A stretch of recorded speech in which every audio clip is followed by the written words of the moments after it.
Good morning, Hyundai Accent for today. Ayan. Papalitan ko siya ng head unit. Check natin yung stock niya. Stock niya ay Sony. Ayan. Check natin yung Nabubuhay pa naman siya. Ayan na nga po. Nagulat ako. Ayan. Pero ay papalit ko na dyan ay Pioneer. Ang niya ay MBH S325BT. Bluetooth na siya mga boss. Ayan yung specs niya. Okay. Kakalasin ko na muna to. Madali lang naman magkalas niyan. Okay, ganito lang pagkakalas dyan mga boss. Kuha lang kayong panikwat. Yan, ito yung malimit makatusok sa akin eh. Itong panikwat na to. Tapos ang gagawin nyo dyan, sikwatin nyo dito. Dito sa part na to. Yan ang weakness niyan eh. Yan. Pwedeng dito or pwedeng dito. Maalin sa trip ninyo. Pero ako, dito ko umpisahan yan. Ayan. Pag nasikwat nyo na yan, kantong-kanto, ayan, hilahin nyo. Ayan. Ganun lang yan. Tapos pagka umangat na yan, matik na yun. Pwede nyo na yung sikwatin. Ayan. Diba? Angat na yan. Basta't kuha lang kayo ng panikwat na ganito. Tapos ay panikwat na plastic. Pagka naano nyo na yan, aangat na yan. Ayan, madali na yan angatin. Ayan. Okay. Ganun lang. Kalas na yan lahat. Clip lang naman yan mga boss. Clip lang lahat yan. Okay, tapos syempre kakalasin ko na yung mga sakit niyan. Sa hazard, sa itong clock display at itong pindutan na to sa rear. Ayan. Okay, kakalasin ko na muna yung sakit. Tapos pakita ko ulit sa inyo. Ayan, nakalas ko na. Ayan. Basta tignan nyo lang kung ilan yung mga kinakalas nyo dyan.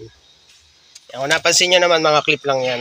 Basta't unahin nyo lang yan. Pwedeng dito sa kantuhang ito or pwedeng doon. Basta't ang gagamitin nyo lang panikwat ay ganito. Tapos syempre, kailangan nyo rin ng panikwat na plastic. Yan, yung dalawang yan. Okay? So yun, kakalasin ko na muna to. Pagka nakalas nyo na yung panel, basic na yan. Madali nang kalasin yung head unit. Tornilyo na lang yan. Tapos ipakita ko na lang sa inyo kung paano ko ikakabit yung bagong head unit. Okay? Ayan, nabaklas ko na mga boss. Kapag ka nakakita kayo ng ganitong socket, ayan, may connector kasi siya eh.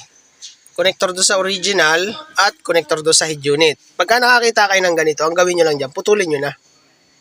Puputulin nyo na ito. Huwag dito sa socket ng original, dito lang sa connector socket. Ayan. Para dito na tayo magdudugtong nung panibago nating ikakabit na head unit. Okay? So nakalas ko na yan. Bubunutin ko na yung socket, kukunin ko na yung socket nun at itatap ko na dito. Color coding yan, pare-pares lang. Papakita ko sa inyo mamaya. Yan mga boss, na-unbox ko na. So ito yung itsura ng head unit. Maigsi lang siya. Ayan. Tapos yung likuran niya ganito. May pre-out. Isa lang. Auxiliary remote, WR at mic. Yung socket na itim na yan. Tapos syempre sa socket ng power at sa antena. Yan. Ito yung mukha niya. Pakita ko rin sa inyo mamaya pagka buhay na. Tapos ay ang kasama niya, syempre mga papel. Hindi naman natin pinapansin yung mga papel na yan. At may kasama din siyang lalagyanan ng ng muka nung stereo. Tapos syempre ang kasama niya, mic, remote, syempre harness, hindi mawawala yan. At syempre yung mga tornilyo. So yan, okay na. Ano ko na ito. Itatap ko na yan dyan. Color coding naman yan. Ayan, naputol ko na mga boss. Ganyan lang kahaba ang pagkaputol ko. Ayan. Tapos yan, kung napansin nyo, kulay-kulay lang yan. white, green, violet, at gray. Siyempre itong blue na ito sa antenna at sa power source. Tapos ganito ang ginawa ko. Ayan, na-tap ko na rin. Kulay-kulay lang lahat yan. Ayan, ito yung sa Pioneer na head unit. Ayan, color coding lang lahat yan. Pula, itim, dilaw. Ayan, sa blue. Tapos yan, green, violet, gray, at white. Ayan. Yan yung dinugtong ko. Tapos syempre lalagyan ko na yan tape. Tapos ay ipifix ko na yan dito. Tapos ay ililipat ko na itong head unit dun sa bracket nung stock. Okay? Titape ko na muna to. Ayan na, i-fix ko na. Tignan nyo mga boss. Ganito ang ginawa ko. Siyempre tinipan ko yan isa-isa. Bawat isang wire may tape yan. Tapos ganito yung itsura niya. Tapos yung niya, yung mic, dito ko na nilagay. Tapos mula dito, nilusot ko yan. Papunta dito. Tapos ganito setup ginawa ko. Pinulon ko siya ng pabilog tapos ay inilusot ko dyan para hindi malaglag siya sa baba. Tapos syempre ito na yon. Yan. Okay? Tapos dito yung head unit, na-fix ko na din. Same lang din siya. Tapos dito, medyo nagtabas ako dito. Yan. Para pumasok itong cover na original nung Pioneer. Ayan. Pantay lang din naman siya, kaya ginamit ko na yung niya, yung cover, yung frame. Yung dati kasi niyang frame, ang ginawa, pinutol. Ayan. So, hindi naman kailangan putulin yun para, pumasok. Ganyan ang ginawa ko. Okay? So, ngayon, isasalpa ko na. Nautal na naman ako. Sasalpa ko na yan. Tapos ay, syempre, titistingin ko na yan. Pero saglit lang, baka maka-copyrights tayo niyan eh. Pakikinig ko lang sa inyo ng mabilisan. Okay? Babawin ko na muna ito. Sasalpa ko na muna. Ayan, nailagay ko na yung head unit. Ayan, itsura niya. Okay. Tapos ay kakabit ko na yung panel. Tapos ay saka ko na lang titestingin. Tapos yung socket nito sa likod, make sure nakakabit lahat. Para para hindi na tayo pabalik-balik. Siyempre titestingin ko muna yan bago ko isalpak ang panel. Para hindi na rin ako pabalik-balik. Baka mamaya may nahugot ako or hindi ako naikabit. At least ngayon pa lang malaman ko na. Pero mamaya ko na ipapakita sa inyo na gumagana.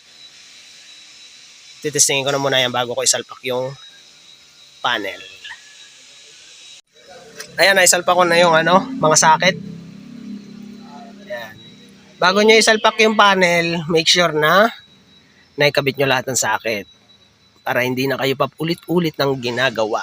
Ayan. Siyempre, testingin natin yung hazard goods. Testingin natin yung display. Okay, good. Tapos ay ganito lang magsalpak niya mga boss. Pakita nyo lang maigi. Pagka naisalpak nyo ng maigi yan, pwede nyo nang ibaon ng ganun. Ganyan.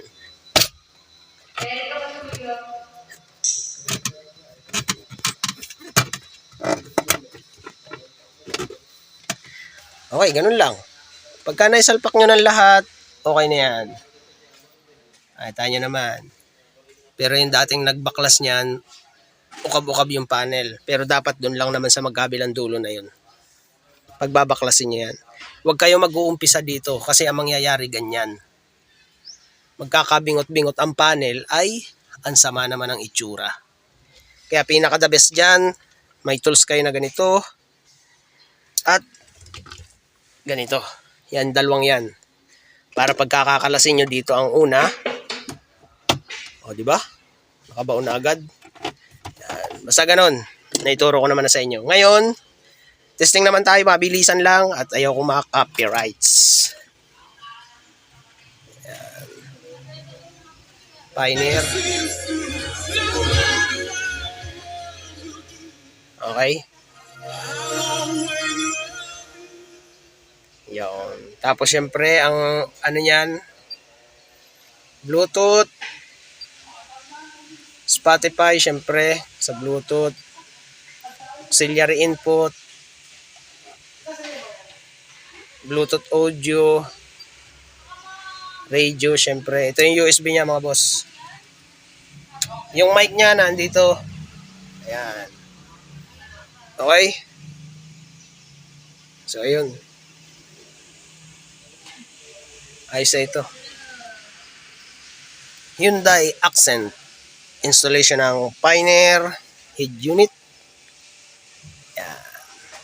Thank you.